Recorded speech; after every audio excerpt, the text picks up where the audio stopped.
بعد ہم جانتے ہیں سورہ یاسین کی فضیلت و برکت۔ سورہ یاسین پڑھنے اور سننے کے فائدے۔ جو بندہ سورہ یاسین ایک مرتبہ پڑھتا ہے،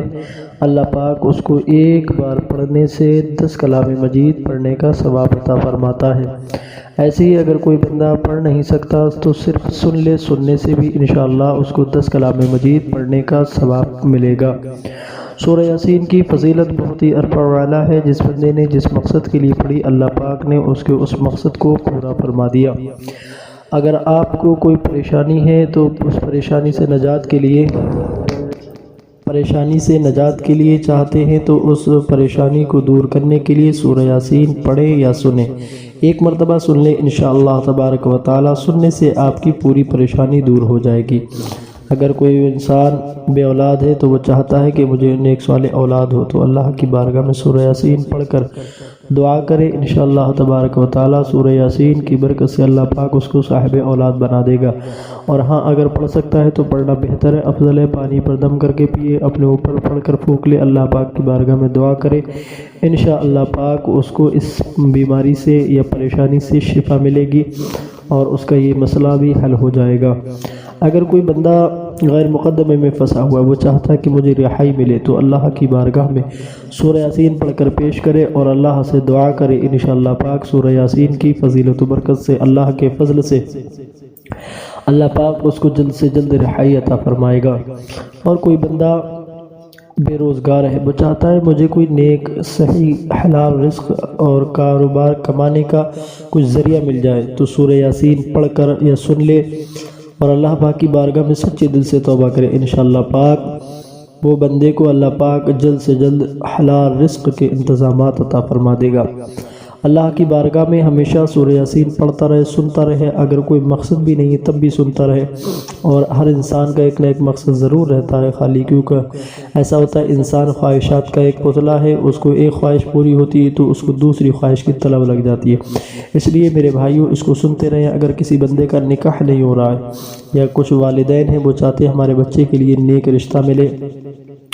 اگر لڑکی والے ہیں تو ان کے لیے بھی ہے، لڑکے والے ہیں تو ان کے لیے بھی ہے، وہ چاہتے ہیں کہ میرے بچے کو اچھا رشتہ ملے، نیک رشتہ ملے، جس سے سکون ہو، راحت ہو، چین ہو، قرار ہو،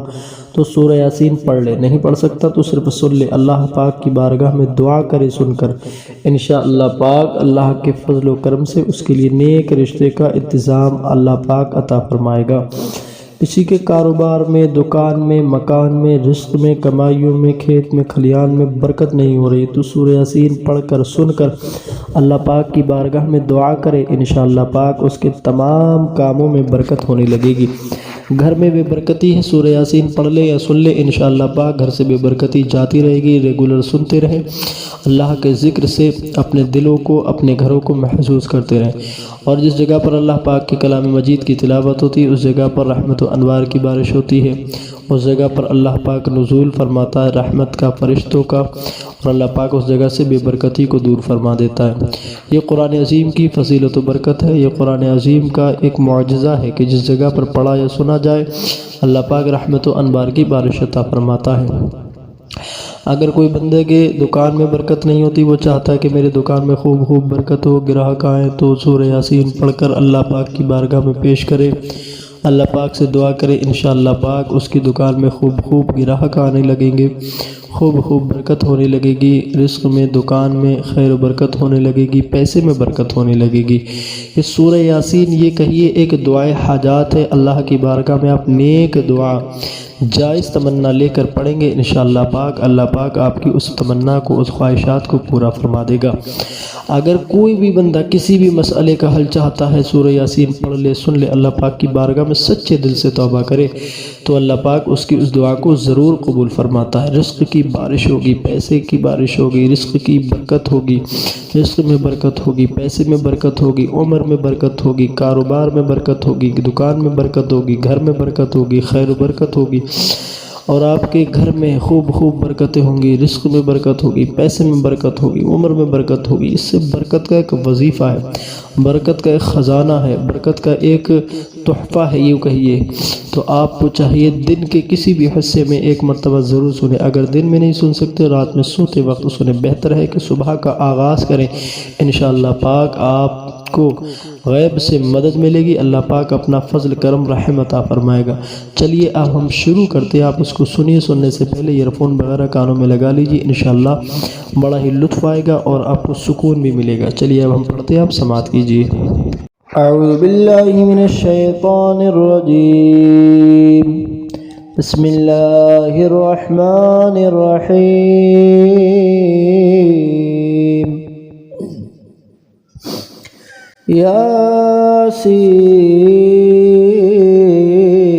यासीन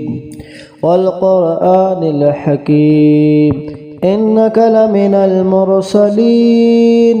अला सिरातिम मुस्तक़ीम, तंज़ीलुल अज़ीज़िर रहीम, लितुन्ज़िर क़ौमन मा उन्ज़िर आबाउहुम फ़हुम गाफ़िलून, लक़द हक़्क़ल क़ौलु अला अक्सरिहिम फ़हुम ला युमिनून। इन्ना जअलना फ़ी अअनाक़िहिम अग़लालन फ़हिय इलल अज़क़ानि फ़हुम मुक़महून, वजअलना मिन बैनि ऐदीहिम सद्दन वमिन ख़ल्फ़िहिम सद्दन फ़अग़शयनाहुम फ़हुम ला युबसिरून। वसवाउन अलैहिम अअन्ज़रतहुम अम लम तुन्ज़िरहुम ला युमिनून। इन्नमा तुन्ज़िरु मन इत्तबअ अज़्ज़िक्र व ख़शिय अर्रहमान बिलग़ैब, फबश्शिरहु बिमग़फ़िरतिन व अज्रिन करीम। इन्ना नहनु नुह्यिल मौता व नक्तुबु मा क़द्दमू व आसारहुम व कुल्ल शैइन अहसयनाहु फ़ी इमामिन मुबीन। वضرب लहुम मसलन अस्हाबल क़रिया इज़ जाअहल मुरसलून, इज़ अरसलना इलैहिम इस्नैन फ़कज़्ज़बूहुमा फ़अज़्ज़ज़ना बिसालिसिन फ़क़ालू इन्ना इलैकुम मुरसलून। क़ालू मा अंतुम इल्ला बशरुम मिस्लुना वमा अंज़लर रहमानु मिन शैइन इन अंतुम इल्ला तकज़िबून। क़ालू रब्बुना यअलमु इन्ना इलैकुम लमुरसलून वमा अलैना इल्लल बलागुल मुबीन। क़ालू इन्ना ततय्यरना बिकुम लइन लम तंतहू लनरजुमन्नकुम व लयमस्सन्नकुम मिन्ना अज़ाबुन अलीम। क़ालू ताइरुकुम मअकुम वइन ज़ुक्किरतुम बल अंतुम क़ौमुन मुस्रिफून। वजाअ मिन अक़सल मदीनति रजुलुन यसअा क़ाल या क़ौमि इत्तबिउल मुरसलीन, इत्तबिउ मन ला यसअलुकुम अजरन व हुम मुहतदून। वमा लिय ला अअबुदु अल्लज़ी फ़तरनी व इलैहि तुरजऊन। अअत्तख़िज़ु मिन दूनिहि आलिहतन युरिदनि अर्रहमानु बिदुर्रिन ला तुग़नि अन्नी शफ़ाअतुहुम शैअन व ला युन्क़िज़ून। इन्नी इज़न लफ़ी ضलालिन मुबीन। इन्नी आमनतु बिरब्बिकुम फ़स्मऊन।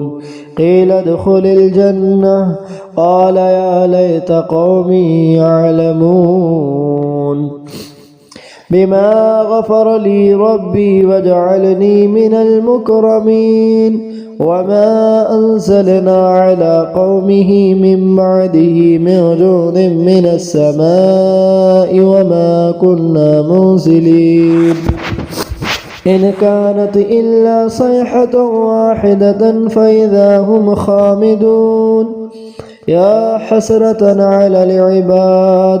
ما يأتيهم من رسول إلا كانوا به يستهزئون ألم يروا كم أهلكنا قبلهم من القرون أنهم إليهم لا يرجعون وإن كل لما جميع لدينا محضرون وآية لهم الأرض الميتة أحييناها وأخرجنا منها حبا فمنه يأكلون وجعلنا فيها جنات من نخيل وأعناب وفجرنا فيها من العيون ليأكلوا من ثمره وما عملته أيديهم أفلا يشكرون سبحان الذي خلق الأزواج كلها مما تنبت الأرض ومن أنفسهم ومما لا يعلمون وآية لهم الليل نسلخ منه النهار فإذا هم مظلمون والشمس تجري لمستقر لها ذلك تقدير العزيز العليم والقمر قدرناه منازل حتى عاد كالعرجون القديم لا الشمس ينبغي لها أن تدرك القمر ولا الليل سابق النهار وكل في فلك يسبحون وآية لهم أنا حملنا ذريتهم في الفلك المشحون وخلقنا لهم من مثله ما يركبون وإن نشأ نغرقهم فلا صريخ لهم ولا هم ينقذون إلا رحمة منا ومتاعا إلى حين وإذا قيل لهم اتقوا ما بين أيديكم وما خلفكم لعلكم ترحمون وما تأتيهم من آية من آية ربهم إلا كانوا عنها معرضين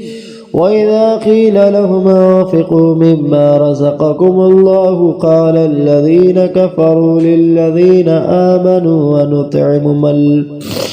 من لو يشاء الله أطعمه إن أنتم إلا في ضلال مبين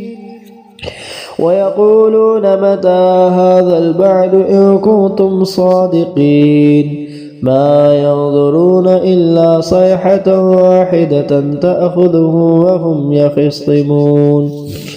فلا يستطيعون توصية ولا إلى أهلهم يرجعون ونفخ في الصور فإذا هم من الأجداث إلى ربهم يصلون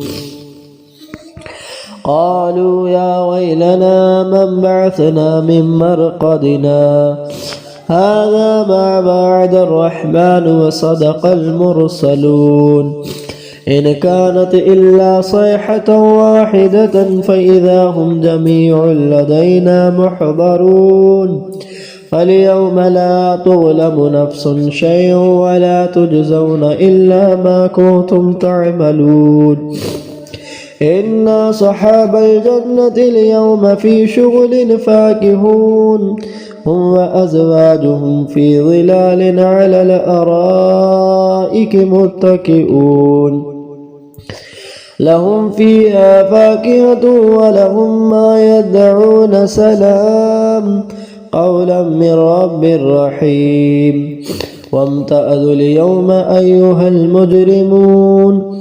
ألم نعهد إليكم يا بني آدم ألا تعبدوا الشيطان إنه لكم عدو مبين وأن اعبدوني هذا صراط مستقيم ولقد أضل منكم جبلا كثيرا فلم تكونوا تعقلون هذه جهنم التي كنتم توعدون اصلوها اليوم بما كنتم تكفرون اليوم نختم على أفواههم وتكلمنا أيديهم وتشهد أرجلهم بما كانوا يكسبون ولو نشاء لطمسنا على أعينهم فاستبقوا الصراط فأنى يبصرون ولو نشاء لمسخناهم على مكانتهم فما استطاعوا مضيا ولا يرجعون ومن نعمره ننكسه في الخلق أفلا يعقلون وما علمناه الشعر وما ينبغي له إن هو إلا ذكر وقرآن مبين لينذر من كان حيا ويحق القول على الكافرين أولم يروا أنا خلقنا لهم مما عملت أيدينا أنعاما فهم لها مالكون وذللناها لهم فمنها ركوبهم ومنها يأكلون ولهم فيها منافع ومشارب أفلا يشكرون واتخذوا من دون الله آلهة لعلهم ينصرون لا يستطيعون نصرهم وهم لهم جند محضرون فلا يحزنك قولهم إنا نعلم ما يسرون وما يعلنون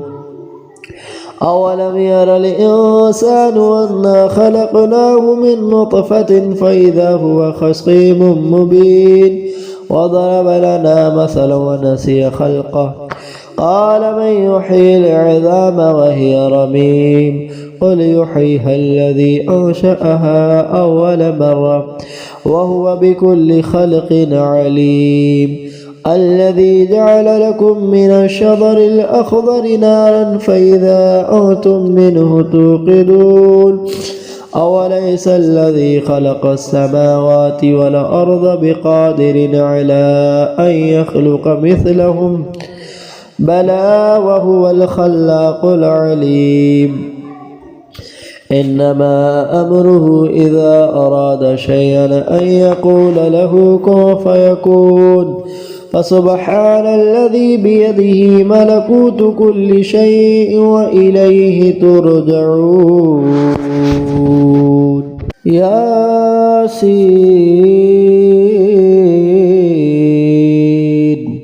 والقرآن الحكيم إنك لمن المرسلين على صراط مستقيم تنزيل العزيز الرحيم لتنذر قوما ما أنذر آباؤهم فهم غافلون لقد حق القول على أكثرهم فهم لا يؤمنون إنا جعلنا في أعناقهم أغلالا فهي إلى الأذقان فهم مقمحون وجعلنا من بين أيديهم سدا ومن خلفهم سدا فأغشيناهم فهم لا يبصرون وسواء عليهم أأنذرتهم أم لم تنذرهم لا يؤمنون إنما تنذر من اتبع الذكر وخشي الرحمن بالغيب فبشره بمغفرة وأجر كريم إنا نحن نحيي الموتى ونكتب ما قدموا وآثارهم وكل شيء أحصيناه في إمام مبين واضرب لهم مثلا أصحاب القرية إذ جاءها المرسلون إذ أرسلنا إليهم اثنين فكذبوهما فعززنا بثالث فقالوا إنا إليكم مرسلون قالوا ما أنتم إلا بشر مثلنا وما أنزل الرحمن من شيء إن أنتم إلا تكذبون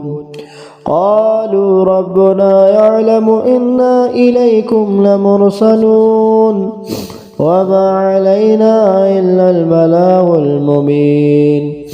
قالوا إنا تطيرنا بكم لئن لم تنتهوا لنرجمنكم وليمسنكم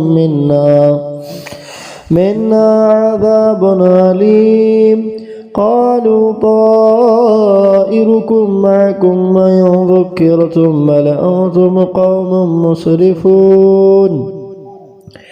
وجاء من أقصى المدينة رجل يسعى قال يا قوم اتبعوا المرسلين اتبعوا من لا يسألكم أجرا وهم مهتدون وما لي لا أعبد الذي فطرني وإليه ترجعون أأتخذ من دونه آلهة يردني الرحمن بضر لا تغني عني شفاعتهم شيئا ولا ينقذون إني إذا لفي ضلال مبين إني آمنت بربكم فاسمعون قيل ادخل الجنة قال يا ليت قومي يعلمون بما غفر لي ربي وجعلني من المكرمين وما أنزلنا على قومه من بعده من جند من السماء وما كنا منزلين إن كانت إلا صيحة واحدة فإذا هم خامدون يا حسرة على العباد ما يأتيهم من رسول إلا كانوا به يستهزئون ألم يروا كم أهلكنا قبلهم من القرون أنهم إليهم لا يرجعون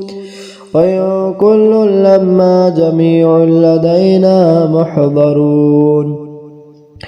وآية لهم الأرض الميتة أحييناها وأخرجنا منها حبا فمنه يأكلون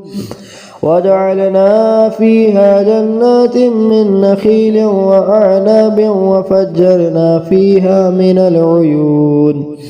ليأكلوا من ثمره وما عملته أيديهم فلا يشكرون سبحان الذي خلق الأزواج كلها مما تنبت الأرض ومن أنفسهم ومما لا يعلمون وآية لهم الليل نسلخ منه النهار فإذا هم مظلمون والشمس تجري لمستقر لها ذلك تقدير العزيز العليم والقمر قدرناه منازل حتى عاد كالعرجون القديم لا الشمس ينبغي لها أن تدرك القمر ولا الليل سابق النهار وكل في فلك يسبحون وآية لهم أنا حملنا ذريتهم في الفلك المشحون وخلقنا لهم من مثله ما يركبون وإن نشأ نغرقهم فلا صريخ لهم ولا هم ينقذون إلا رحمة منا ومتاعا إلى حين وإذا قيل لهم اتقوا ما بين أيديكم وما خلفكم لعلكم ترحمون وما تأتيهم من آية من آية ربهم إلا كانوا عنها معرضين وإذا قيل لهم انفقوا مما رزقكم الله قال الذين كفروا للذين آمنوا ونطعم من لو يشاء الله أطعمه إن أنتم إلا في ضلال مبين ويقولون متى هذا البعد إن كنتم صادقين ما ينظرون إلا صيحة واحدة تأخذهم وهم يخصمون فلا يستطيعون توصية ولا إلى أهلهم يرجعون ونفخ في الصور فإذا هم من الأجداث إلى ربهم ينسلون قالوا يا ويلنا من بعثنا من مرقدنا هذا ما وعد الرحمن وصدق المرسلون إن كانت إلا صيحة واحدة فإذا هم جميع لدينا محضرون فاليوم لا تظلم نفس شيء ولا تجزون إلا ما كنتم تعملون إن أصحاب الجنة اليوم في شغل فاكهون هم وأزواجهم في ظلال على الأرائك متكئون لهم فيها فاكهة ولهم ما يدعون سلام قولا من رب رحيم وامتأذوا اليوم أيها المجرمون ألم نعهد إليكم يا بني آدم ألا تعبدوا الشيطان إنه لكم عدو مبين وأن اعبدوني هذا صراط مستقيم ولقد أضل منكم جبلا كثيرا فلم تكونوا تعقلون هذه جهنم التي كنتم توعدون اصلوها اليوم بما كنتم تكفرون اليوم نختم على أفواههم وتكلمنا أيديهم وتشهد أرجلهم بما كانوا يكسبون ولو نشاء لطمسنا على أعينهم فاستبقوا الصراط فأنى يبصرون ولو نشاء لمسخناهم على مكانتهم فما استطاعوا مضيا ولا يرجعون ومن نعمره ننكسه في الخلق أفلا يعقلون وما علمناه الشعر وما ينبغي له إن هو إلا ذكر وقرآن مبين لينذر ما كان حيا ويحق القول على الكافرين أولم يروا أنا خلقنا لهم مما عملت أيدينا أنعاما فهم لها مالكون وذللناها لهم فمنها ركوبهم ومنها يأكلون ولهم فيها منافع ومشارب أفلا يشكرون واتخذوا من دون الله آلهة لعلهم ينصرون لا يستطيعون نصرهم وهم لهم جند محضرون فلا يحزنك قولهم إنا نعلم ما يسرون وما يعلنون أولم ير الإنسان أنا خلقناه من نطفة فإذا هو خصيم مبين وضرب لنا مثلا ونسي خلقه قال من يحيي العظام وهي رميم قل يحييها الذي أنشأها أول مرة وهو بكل خلق عليم الذي جعل لكم من الشجر الأخضر نارا فإذا أنتم منه توقدون أوليس الذي خلق السماوات والأرض بقادر على أن يخلق مثلهم بلى وهو الخلاق العليم إنما أمره إذا أراد شيئا أن يقول له كن فيكون فسبحان الذي بيده ملكوت كل شيء وإليه ترجعون